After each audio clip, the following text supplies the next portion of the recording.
Hello everyone. आज की drafting की क्लास में हम बहुत ही इम्पोर्टेंट और बहुत ही इंटरेस्टिंग टॉपिक लेके आ रहे हैं।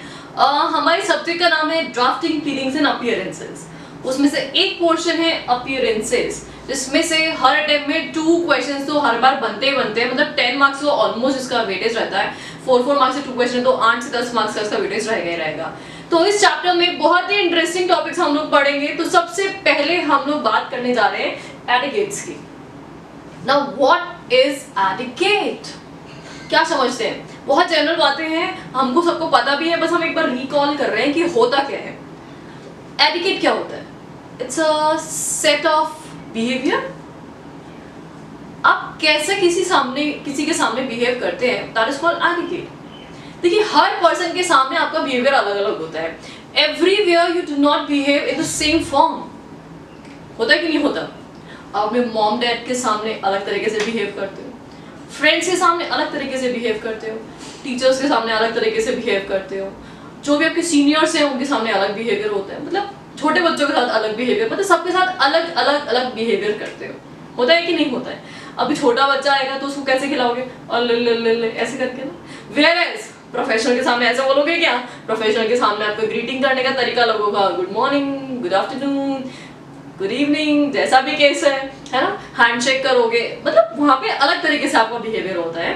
तो हम यहाँ पे जो है प्रोफेशनल एटिकेट्स की बात कर रहे हैं। हम यहाँ पे बात कर रहे हैं कि अगर प्रोफेशनल मीट्स में जा रहे हो, प्रोफेशनल लोगों से मिल रहे हो, तो वहां पे आपको किस टाइप के बिहेवियर फॉलो करने चाहिए। देखो, कोई रूल तो है नहीं, एक्ट तो है नहीं, ऐसे करना ही पड़ेगा। नहीं करोगे तो कॉन्सिक्वेंसेस के लिए खुद ही रेडी रहना। हम बता रहे हैं कि क्या होना चाहिए एक्चुअली। Got it?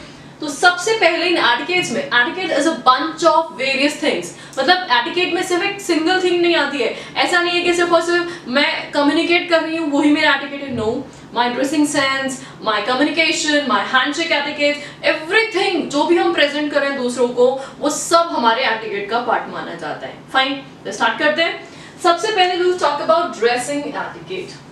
ड्रेसिंग, कैसे ड्रेस वेयर करें। अच्छा, इस पे ना मैं आपको बहुत ही एक मस्त सा एग्जांपल देती हूँ। अभी अपने बहुत सारे स्टूडेंट्स जो है पूरे इंडिया में ट्रेनिंग कर रहे हैं, है ना। An number of students are there. एक बहुत बड़ा नेटवर्क बना हुआ है। हर बच्चा कहीं ना कहीं किसी ना किसी कंपनी में, कोई एयरटेल में है, कोई रिलायंस में है, कोई अपोलो में, मतलब अच्छी कंपनीज में एक अच्छा खासा नेटवर्क सेटअप है। तो बच्चे बताते रहते हैं मुझे कि मैम वहाँ पे ऐसा हुआ, इतनी फनी इंसिडेंट्स बताते हैं सीरियसली। तो I would definitely like to share those incidents with you people also, ताकि आप लोगों को पता रहे ऐसा तो एटलीस्ट नहीं करना है। Now what about dressing etiquettes?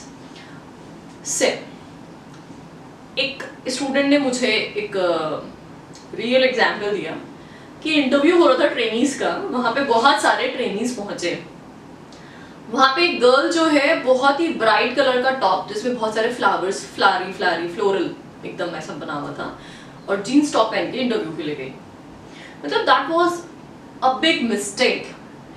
पहली बात तो जब आप किसी इंटरव्यू में जा रहे हैं तो वहाँ पे डेफिनेटली आपको फॉर्मल्स वेयर करने चाहिए। फर्स्ट इंप्रेशन, बोला जाता है ना, first impression is the last impression. Definitely corporate में ऐसा ही होता है। तो जिस जगह पे जैसा आप जा रहे हो, एक कहावत तो सुनी होगी ना, जैसा देश वैसा भेष।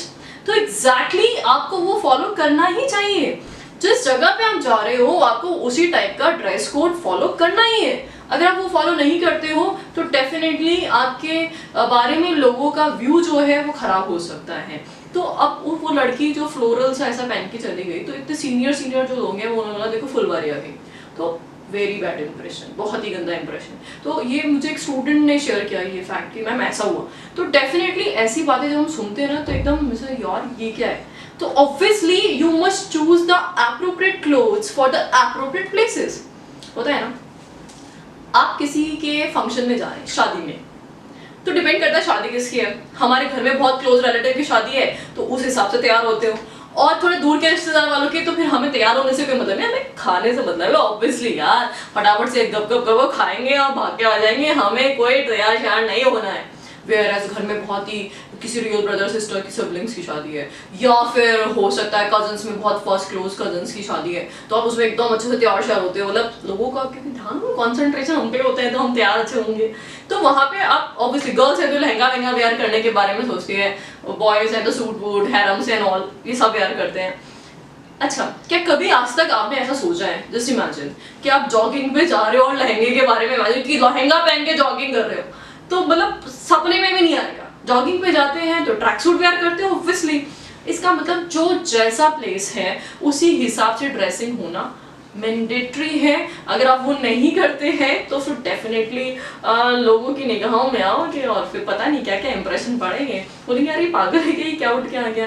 देखिए, एक बार किसी कंपनी में अपॉइंट हो गए ना, उसके बाद जो मर्जी आप करो, वो वहां का जैसा सेंस, जैसा चल रहा है ट्रेंड जो भी है वो चलेगा, एनवायरनमेंट जैसा है। लेकिन जब फर्स्ट टाइम आप जा रहे हो तो आपके लिए ड्रेसिंग सेंस बहुत इंपॉर्टेंट होगा। तो देखें ड्रेसिंग सेंस में क्या क्या ध्यान रखना है। अच्छा, से मान लो मैं सुबह सुबह आपके सामने आ जाऊं, है ना, एकदम बाल बिखरे हुए, नेल्स बड़े बड़े, जिसमें बहुत कुछ भरा हुआ हो, यकसा, है ना, अनआयरन क्लोथ्स पहन रखे हो मैंने, एकदम क्रस्ट एकदम, है ना, तो इतना बुरी हालत में मैं आपको पढ़ाने आ जाऊँ, वीडियो आपकी सेंड कर दूँ, तो आप क्या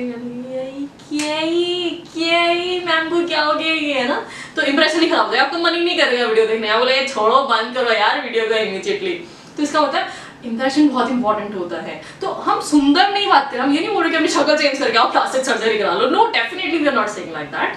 हमारी जो शक्ल है वो वही है, हमें बहुत प्यार होना चाहिए उससे, लेकिन हम उसको कैसे प्रेजेंट करते हैं, प्रेजेंटेबल कैसे हैं। तो हमारे क्लोथ्स आयरन होने चाहिए, है ना, नेल्स फाइल्ड होने चाहिए, बाल अच्छे से बने होने चाहिए, और स्पेशली बॉयज स्पाइक्स बना करके मत पहुंच जाना, आप इंटरव्यू के लिए जा रहे हो तो आपको फॉर्मली ड्रेस्ड अप होना चाहिए।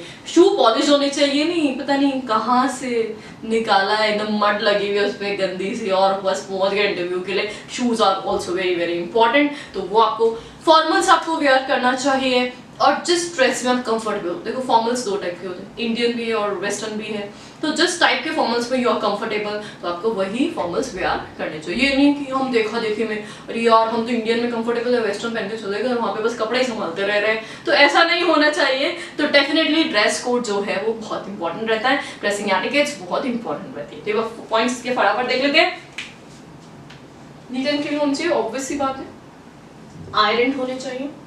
टाई फॉर मैन ये एज सच बहुत ज्यादा वो नहीं है, जब बहुत ही फॉर्मल मीट्स में जा रहे हो तो आप टाई वेयर कर सकते हो। वैसे तो ये फॉरेनर्स ने चलाया ट्रेंड है भैया, वहाँ ठंड वंड पड़ती है तो टाई वाई मान लेते तो चलता है। इंडिया में एकदम गर्मी पड़ती है, पर हाँ एयर कंडीशन ऑफिस में अगर आप बैठे हैं तो definitely you can wear tie. और लेकिन अगर आपका एयर कंडीशन नहीं है, आपको कहीं ऐसी जगह जाना है प्रेजेंटेशन के लिए या कहीं और, तो फिर आप यू कैन अवॉइड इट, है ना, ऐसा कंपल्सरी नहीं है टाई। तो keep hair trimmed in set, है ना, ऑब्वियसली एकदम तमीज से, ये नहीं कि हाँ वो बन जाए तेरे नाम वाला सलमान खान, बाल बना के बड़े बड़े, ऐसे नहीं करते ना। अच्छा, polish your shoes and keep your nails clean और वियर कंफर्टेबल क्लोथ्स। तो जो भी ड्रेसेस आप वेयर करें वो कंफर्टेबल होनी चाहिए। ऐसा नहीं है कि हमारा पूरा ध्यान तो कपड़े संभालने में लगा हुआ है, काम तो हम कर ही नहीं रहे हैं ना, तो you can not do like this. तो this is what all about dressing etiquettes, got it. चलो, पहला एटिकेट हो गया ड्रेसिंग, आई गेस सब लोग को बहुत ही ज्यादा अच्छे से समझ में आ गया होगा। सेकंड है हैंडशेक एटिकेट। हैंडशेक करते हैं, हैंडशेक। अच्छा, कौन सा हैंडशेक करते हो, लेफ्ट या राइट? अच्छा, जो राइट हैंडी उनके लिए तो कोई दिक्कत ही नहीं है, वो बाय डिफॉल्ट राइट हैंडी आ जाता है। लेकिन कभी कभी लेफ्ट हैंडीज कुछ ब्लंडर कर सकते हैं कि लेफ्ट हैंड आगे दे दिया, बोले हमारा तो लेफ्ट हैंड ही चलता है, अब सामने वाले को समझ नहीं आ रहा हैंडशेक कैसे करूं मैं, तो ऐसे मत कर देना। हैंडशेक हमेशा कौन से हैंड से होता है, राइट हैंड से ही होता है। कौन से हैंड से, राइट हैंड से। अच्छा, अब हैंडशेक के लिए हैंड बढ़ाया और सामने वाले को हाथ ही दबा दिया आपने, तोड़ डाला, ऐसा हैंडशेक मत कर देना, एकदम ना फिश ग्रिप, है ना, एकदम फिश बोन ग्रिप हमने कर लिया, अब तो बेटा तो छोड़ के मत वाले हमसे हाथ, ऐसा मत कर लेना। जो बचपन में स्कूल में हरकतें करते थे कि तेरा हाथ तोड़ के बताएंगे, तो वो सब हरकतें अभी यहाँ स्टार्ट मत कर देना। हैंडशेक करते वक्त आपको राइट हैंड आगे करना है, जिसमें आप वंस और ट्वाइस, एक दो बार अप एंड डाउन करेंगे एंड फर्मली। अब ये भी नहीं एकदम टू फिंगर्स, बोले ठीक है हम हाथ नहीं तोड़ेंगे, हम तो हाथ ही टच नहीं करें, एहसान भी मत करना सामने वाले पे, ऐसे दो फिंगर्स अड़ा करके। आपको क्या करना है, प्रॉपर्ली फर्मली हैंड जो है वो आपको होल्ड करना है, then up and down one और ट्वाइस, और देन उसके बाद आसानी से उसको छोड़ देना। ये नहीं पकड़ के अब तो पकड़ के बैठ गए, हम नहीं जाने देंगे, ऐसा मत करना। अच्छा, सेकेंडली जब आप हैंडशेक कर रहे हैं तो ये नहीं कि हैंडशेक तो सामने वाले से कर रहे हो, देख रहे हैं इधर उधर इधर उधर, बेइज्जती है भाई, बेइज्जती, साफ साफ बेइज्जती, घोर बेइज्जती, मत कर देना।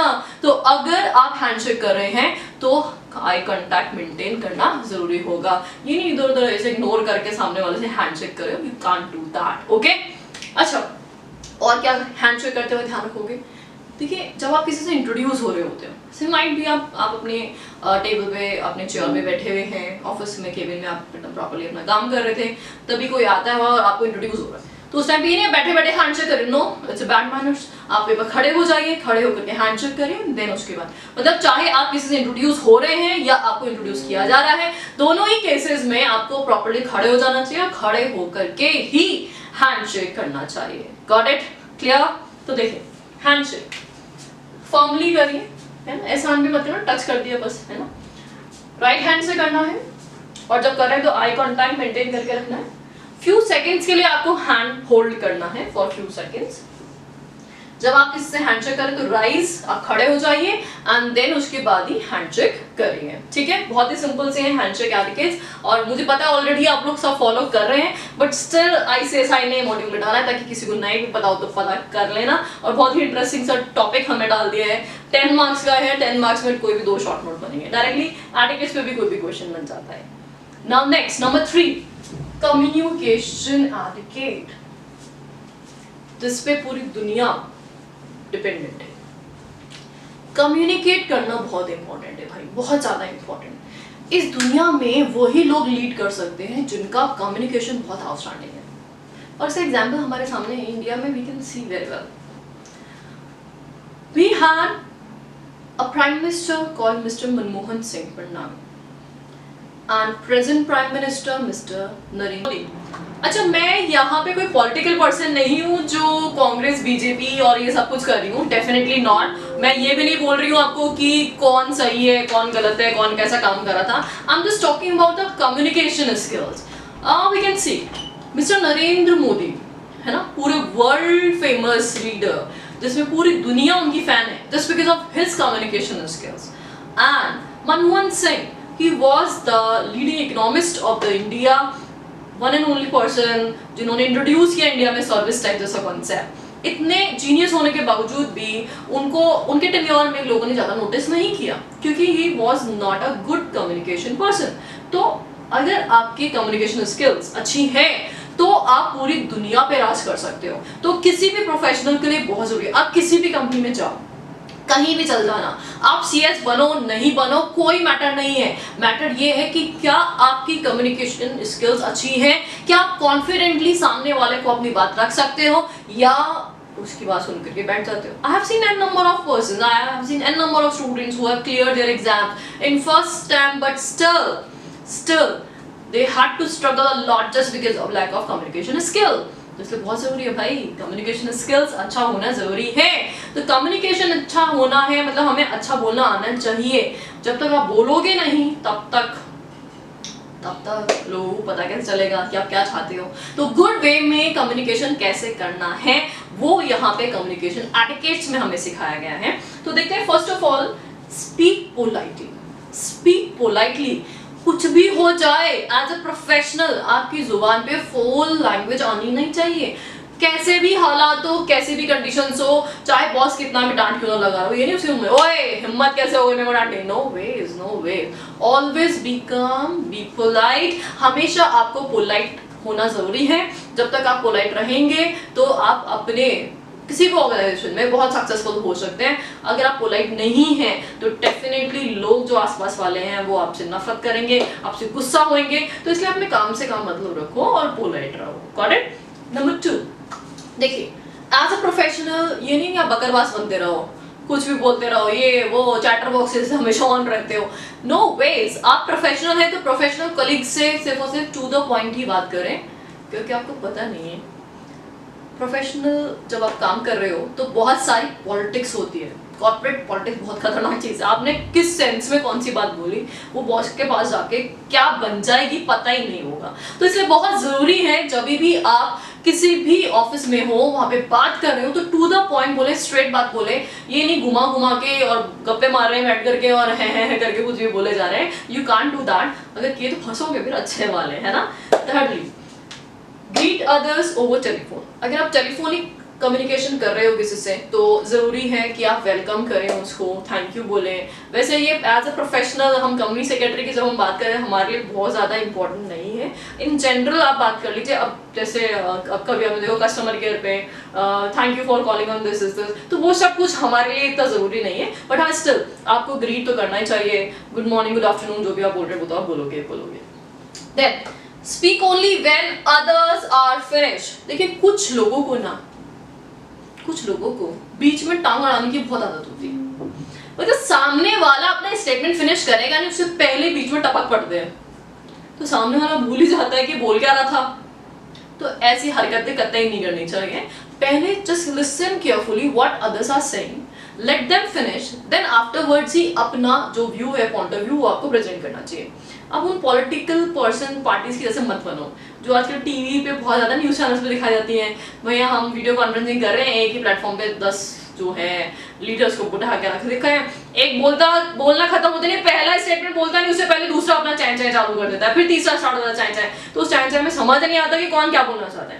एक्चुअली दो आर द पॉलिटिकल पर्सन्स, उनको यही सब अच्छा लगता है, क्योंकि अगर सामने वाले की बात फिनिश होने दी हमने तो हमारी तो पोल ही खुल जाएगी। तो इसलिए वो वहां तक तो ठीक है, वहां पे इट्स ओके। लेकिन एज अ प्रोफेशनल हम ऐसा कतई नहीं कर सकते। तो पहले आपके क्लाइंट या आपके जो भी सीनियर्स जो भी बोल रहे हैं, let them finish whatever they are saying and afterwards आप अपने जो भी व्यूज है वो प्रेजेंट कर दीजिए। Got it? देन इसके बाद नेक्स्ट है शो इंटरेस्ट। अच्छा मान लो आज आप मुझसे कह रहे हो कुछ और मैं ऐसे कर रही हूँ, तो आपको समझ में आ रहा है मैम सुनने में इंटरेस्टेड नहीं, या मैं आपको कुछ बता रही हूँ और आप ऐसे कर रहे हो, ऐसे कर रहे हो आप, तो it means I will come to know कि that you are absolutely not interested in listening me. तो ऐसे में क्या होगा, कम्युनिकेशन ब्रेक हो जाएगा, तो मैं भी इरिटेट होंगी, सुनना तो चाहते नहीं, पता नहीं क्या ऐसा होगा।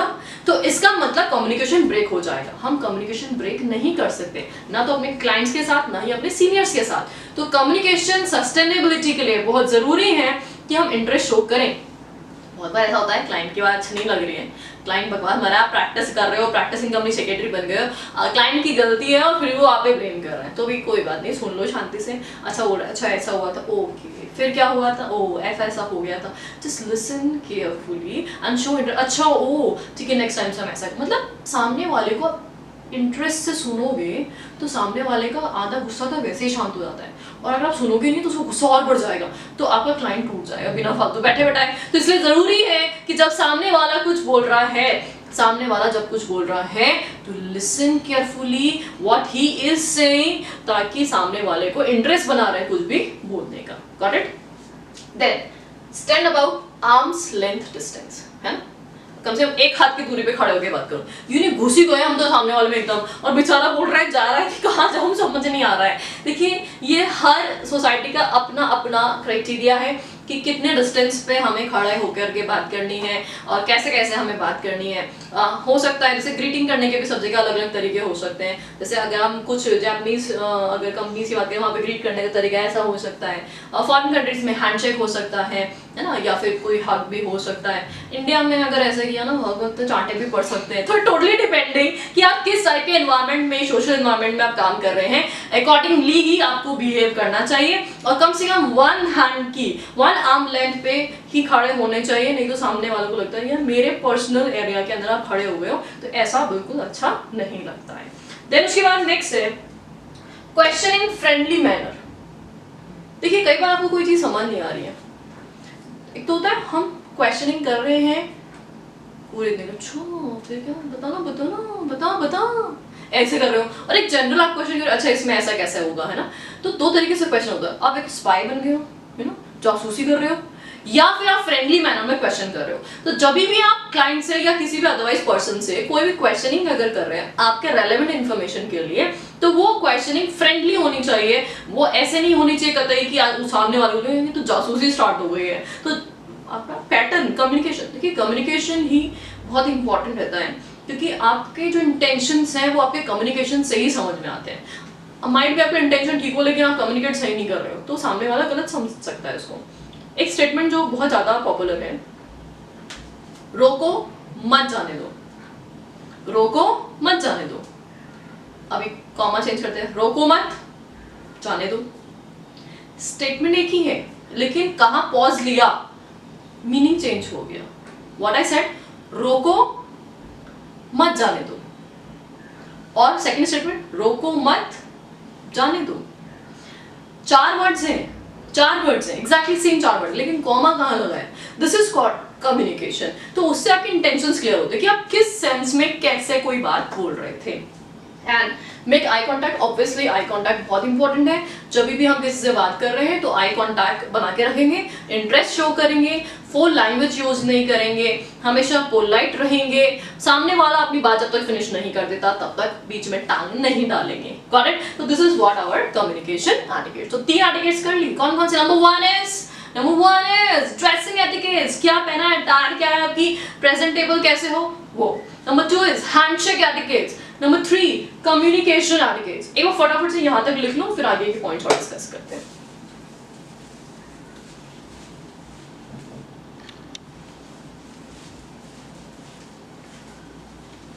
चलिए अभी नेक्स्ट हम स्टार्ट करें इनविटेशन एटिकेट. कभी कभी लंच पे, डिनर पे जाना है तो वहां पे अगर इनवाइट किया गया है तो कैसे एटिकेट्स फॉलो करने चाहिए, उसकी बात करें हम. Invitation etiquettes. देखो फर्स्ट ऑफ ऑल, मान लीजिए आपका एक बहुत इंपॉर्टेंट क्लाइंट है, उसका यहाँ पे पार्टी थी, उसने आपको इनवाइट किया. अब सबसे पहले तो आप ये बता दो आप जा रहे हो कि नहीं जा रहे हो, है ना. हमारे इंडियन कल्चर की जैसे नहीं है, जा रहे हो चाहे नहीं जा रहे हो, हाँ पक्का आएंगे. करते हैं हम घर में ऐसा कि कोई भी शादियां कार्ड लेके आ रहा है, कोई भी इनविटेशन है, बर्थडे कार्ड है, कुछ भी, हाँ डेफिनेटली पक्का आएंगे, पक्का कंफर्म. क्योंकि अभी बोल दिया नहीं आएंगे तो सर का चाट जाएगा, क्यों नहीं आओगे, ऐसे कैसे, हम भी तो आए थे, ये वो फलाना है. तो ये पर्सनल रिलेशन में कुछ भी बोलो सब चलता है, लेकिन प्रोफेशनल रिलेशन में ऐसा नहीं चलता. If you know this thing very well that you won't be able to attend that party, आपके ऑलरेडी प्री प्लान्ड है, हो सकता है माइट भी आप इंडिया के बाहर जा रहे हो, फिर टिकट्स ऑलरेडी बुक्ड है, या उस दिन बहुत इंपॉर्टेंट मीटिंग है आपकी, ऑलरेडी बोर्ड मीटिंग्स जो है वो डिसाइडेड है, एजीएम आपके डिसाइडेड है, ऐसा पहले से डिसाइड हो चुका है. तो डेफिनेटली आप पहले बोल दोगे, रिग्रेट कर दोगे कि I won't be able to attend that party due to this reason. Okay, कैसे करोगे? RSVP कार्ड्स होते हैं, है ना. तो उसमें आप जिस भी पर्सन को बोला गया वहां पे आप रिस्पॉन्ड कर दीजिए. और अगर RSVP नहीं है तो कॉल कर दीजिए, फोन करके बोल दीजिए, रिग्रेट कर दीजिए कि I won't be able to attend the party. अब कभी कभी ऐसा होता है कि हमारा प्लान एकदम पक्का कंफर्म था कि हम पार्टी अटेंड करेंगे ही करेंगे, लेकिन अचानक से इमरजेंसी आ गई और you could not attend the party. तो अगर आप किसी स्पेशल सर्कमस्टेंस की वजह से पार्टी अटेंड नहीं कर पाए तो ठीक है, इट्स ओके. अब ऐसा थोड़ा ना है कि सारे कंडीशन हमारे कंट्रोल में ही होंगे, नहीं कर पाए तो नहीं कर पाए. एटलीस्ट एक कॉल कर सकते हैं ना, रिग्रेट कर सकते हैं, मैसेज ड्रॉप कर सकते हैं कि पहले मैंने प्लान किया था कि I will attend the party but due to this reason I could not attend the party. तो ये रिलेशन गुड करता है, स्ट्रॉन्ग बॉन्डिंग होती है. सामने वाले को लगता है अच्छा यार सामने के साथ ये प्रॉब्लम हो गई थी इसलिए नहीं आ पाया. एटलीस्ट कम्युनिकेट करना चाहिए. आप नहीं आ पा रहे हो तो भी कम्युनिकेट करो, नहीं तो सामने वाले को लगे क्या समझता है, मैं तो इसको इतना इंपॉर्टेंट समझता था, ये आया ही नहीं, या पहले तो बोला था इससे आने के लिए, अब पता नहीं क्यों नहीं आया, पता नहीं क्या नाटक है. ये क्यों इंफॉर्मेशन दे रहे हैं हम, उसके पीछे एक सिंपल सा लॉजिक है. देखिए, सामने वाला पर्सन अपने सारे अरेंजमेंट्स करेगा लंच के या डिनर के, उसके लिए प्लेस लेगा, कितने लोगों के लिए खाना बनवाना है वो डिसाइड करवाएगा, उसकी सारी जो भी केटरिंग की कॉस्ट या एवरीथिंग जो भी कॉस्ट है वो डिपेंड करता है कि आप जा रहे हो कि नहीं जा रहे हो. अगर मान लीजिए सामने वाले ने 100 लोगों को बुलाया, 50 लोगों का काम पड़ गया, 50 के 50 लोग इन्फॉर्म ही नहीं कर रहे हैं, तो arrangement is being done for 100 people. It means there will be a wastage of food for 50 persons. तो अगर 50 लोगों का वेस्टेज ऑफ फूड होगा तो इट्स हैवी वेस्टेज. ऐसा कैसे होने दे सकते हैं? आप प्रोफेशनल पढ़े लिखे लोग ही ऐसी हरकतें करेंगे तो बाकी लोगों से हम एक्सपेक्टेशन नहीं लगा सकते. इसीलिए सामने वाले का जो भी पर्सन होस्ट है उसकी बिना फालतू की कॉस्ट ना लगे, उसके बिना फालतू के वेस्टेज ना हो मनी का, तो उसके लिए हम पहले से क्या कर देते हैं, गिवन डेट पे रिप्लाई करते हो, reply by the given date. और RSVP कार्ड नहीं है तो आप कॉल कर सकते हो. और इवन अगर आप कैंसिल करते हैं after accepting then phone your regret, आप कॉल कर दीजिए, कॉल पे बता दीजिए. ठीक है, चलो अब आप पहुंच रहे हैं तो खुद ही पहुंचना जिसको बुलाया जा रहा है ना. ऐसे नहीं कि पलटन लेके पहुंच जाओ, बोले बुलाया था हम तो आ गए. और जिसको नहीं बुलाया वो कतई ना पहुंचे. शादियों में तो हो जाता है, जिनको नहीं बुलाया जाता है बहुत सारे लोग ऐसे ही पहुंच जाते हैं। और हमारे यहाँ इंडियंस में ये एक कल्चर भी है कि हम ऑलरेडी एक्स्ट्रा खाना बना के रखते हैं, क्योंकि पता है ऐसे बिन बुलाए बाराती तो पहुंचेंगे। 3 इडियट्स तो देखी होगी सबने, है, तीनों पहुंच गए एकदम मस्त खाना खाने। तो इट हैपेंस, हमारे इंडियन शादी में ऐसा होता है, इट्स अ जनरल थिंग, तो वहां चलेगा भाई। लेकिन प्रोफेशनल पार्टीज में ऐसा बिल्कुल नहीं चलेगा। अगर आपके बॉस ने बोला है आप अकेले आइए तो अकेले आइए भाई। अगर बोला है कि आप अपनी वाइफ को लेके आइए तो वाइफ को लेके जाइए। ये मत पूछने बैठे ना सर वाइफ को भी ले आऊंगी, अकेली बोर हो जाएगी। अरे हद हो गई यार, प्रोफेशनल पार्टी है जहाँ पे सब लोग अकेले अकेले सोल जा रहे हैं तो सोल ही जाएंगे, और सब अगर अपने कपल के साथ आ रहे हैं तो कपल के साथ जाएंगे। तो जैसा भी केस है, बिना फालतू पूछना मत, एम्बैरस मत करना। तो क्या बोला है, don't ask permission to bring guest. जब तक बोला नहीं जाएगा तो पूछना भी मत ऐसे। अगर वो बोलते हैं खुद से कि आपकी फैमिली में जो भी है उसको ले आइए, तो आप पूछ सकते हो कि हमारे ये आए हुए अभी गेस्ट, उनको लाना सही लगेगा आपको, तो ठीक है, तो अलग बात है। बाकी अदरवाइज अगर सिर्फ आपका सोल इन्विटेशन है तो आप अकेले पहुंचिए। Got it? अच्छा, अब है अराइव प्रॉम्प्टली, सही टाइम पे पहुंचो। सही टाइम से मतलब है अगर 5 बजे का बोला है तो डॉट 5 बजे मत पहुंच जाना। देखो ज्यादा जल्दी पहुंचोगे तो आपको होस्ट बनना पड़ जाएगा और आपको खुद को प्रिपरेशन में लगना पड़ेगा। अगर प्रिपरेशन ही करना चाहते हो तो पहुंच जाना जल्दी, है ना, पर अच्छा नहीं लगता ना वहां पे ऐसा। और बहुत लेट भी मत पहुंचना, पता चले सब कुछ वाइंड अप हो रहा है, सब गेस्ट निकलने जा रहे हैं और आप पहुंच रहे हो वहां पे एंट्री, ये आई एम देयर, ऐसी हरकतें मत करना। आप एप्रोप्रिएट प्रॉम्प्टली पहुंचिए। 5 बजे का है तो ठीक है 5:30 तक पहुंच जाओ। तो वहां पे क्या है, धीरे धीरे प्रोसीडिंग्स स्टार्ट भी हो जाती हैं, लोग आना भी स्टार्ट हो जाते हैं, और साथ ही में सब कुछ ठीक ठाक है और हमें होस्ट भी नहीं बनना पड़ेगा। सबसे इंपॉर्टेंटली हम गेस्ट हैं, गेस्ट ही बने रहेंगे। Okay, then mingle with, arrive promptly, mingle with others. देखिए जो प्रोफेशनल पार्टी होती है, जैसे क्या होता है एलुमनाइज होती है या बहुत सारी ऐसी पार्टी होती है, तो वहां पे हो सकता है आपके कुछ क्लोज लोग आपको मिले बहुत टाइम बाद। तो ये नहीं कि सिर्फ 2-4 लोगों से आप बात करने बैठ गए, बाकी लोगों से आपको कोई मतलब ही नहीं है। No, you must not do like this. आपको उनसे बात करनी, बहुत अच्छी बातें करो, उनके लिए सेपरेट जो है पार्टी आप पहले से डिसाइड कर लो कि हम तब मिलेंगे। लेकिन जब फॉर्मल पार्टीज होती है वहां पे सबसे इंट्रोडक्शन करना चाहिए, तभी तो कॉन्टैक्ट्स बनेंगे, तभी लोग जानेंगे आपके बारे में, आप कौन है, और आप जानोगे कि वो कौन है, आपको कब किससे कैसे काम पड़ेगा, कहाँ किस टाइप की वर्किंग हो रही है। तो मिंगल विद एवरीवन, जो भी वहां पे आए, चाहे आप जानते हैं नहीं जानते हैं, सबसे इंट्रोड्यूस होना बहुत जरूरी है। तो जितने भी ऐसे फॉर्मल पार्टीज होती है वहां पे ट्राई करिए कि मैक्सिमम लोगों से आप इंट्रोडक्शन बना सके। Okay, then don't overstay your welcome. It means पता चला आए जी, है ना, होस्ट वहां पे खड़े, ओहो आप आए, अरे हाँ, और आप बस 1 घंटे तक वहीं खड़े हो, बेचारा होस्ट बाकी गेस्ट को अटेंड ही नहीं कर पा रहे। ऐसे मत करना, होस्ट को फ्री छोड़ देना, चाहे वो आपको कितना ही क्लोज फ्रेंड क्यों ना हो। होस्ट हो सकता है बहुत अच्छी बॉन्डिंग हो, लेकिन स्टिल उसके बावजूद भी आपको वेलकम पे सिर्फ कुछ सेकंड से रुकना चाहिए और फिर अंदर आ जाओ, और होस्ट को उसका काम करना है तो आप अपना काम करो। Got it? Then extend your thanks. देखो भाई, पार्टी कैसे भी लगे, बेकार लगे, अच्छी लगे, कैसे भी लगे, लेकिन जब आप पार्टी से निकल रहे हो तो आपको होस्ट को थैंक यू जरूर बोलना चाहिए। ये नहीं चुपचाप से निकल गए बिना बोले। अब जिसने भी बुलाया, जिसने भी इनवाइट किया, उसको बोलो कि thank you so much for such a lovely party, और ऐसे इवेंट करते रहिए, या जो भी जैसा भी केस है, आई एंजॉयड अ लॉट, ऐसा बोल करके आप निकल सकते हैं पार्टी से। बिना बोले निकलना एब्सोल्युटली बैड मैनर्स है। डेफिनेटली ऐसा नहीं करना चुपके से निकल गए, होस्ट ढूंढ रहा है आपको, आप कहाँ गए, आप आए तो थे, अभी कुछ इवेंट होना था आपके लिए और आप तो गए भी हो चुके हो, ऐसा मत कर लेना, है ना। चाहे पार्टी आपको बेकार भी लगे तब भी स्टिल थैंक यू करके आ जाना, सामने वाले को मोटिवेशन लगता है। Got it? चलिए, this is what invitation etiquettes. Lastly dining etiquettes. अब डाइनिंग, अब डिनर पे जा रहे हैं तो वहां पे बैठ के खाना वाना कैसे खाएंगे, उसके बारे में भी हमारे यहाँ पे टॉपिक है, डाइनिंग एटिकेट्स। सुनो, से यू आर द होस्ट, है ना, तो ये नहीं कि पहले फटाफट से सीट खुद ही रोक के बैठो, बोले सीट नहीं मिलेगी, सीट्स कम पड़ सकती है, मैं तो बैठ जाता हूँ भैया, गेस्ट आएंगे वो देखते रहेंगे। No, absolutely bad manners. पहले सीट किसको ऑफर करनी है आपको? अपने गेस्ट को। मेन्यू कौन डिसाइड करेगा? होस्ट की गेस्ट? ये नहीं होस्ट चला के बोले यार पैसा ज्यादा लग जाएगा, काम कर सस्ते सस्ते मेन्यू खुद ही सेलेक्ट कर लेता हूँ। नो, अगर मेन्यू सिलेक्शन का ऑप्शन है तो डेफिनेटली गेस्ट को ही मेन्यू सिलेक्ट करने के लिए कहना चाहिए। ओके, अच्छा, अब फाइनली मेन्यू सेलेक्ट हो गया है, सब बैठ गए हैं टेबल्स पे, चेयर्स पे। जब तक आपका ऑर्डर आ रहा है, जब तक आपका लंच और डिनर आ रहा है, उस टाइम तक आप जनरल कम्युनिकेट कर सकते हो। ये नहीं भूख लगी खाना कितनी देर में आएगा, अरे भाई हद होगी, छोटे बच्चे थोड़े ना है। तो इसका मतलब इन द मीनवाइल हम जनरल कॉन्वर्सेशन कर सकते हैं, जनरल कम्युनिकेट कर सकते हैं।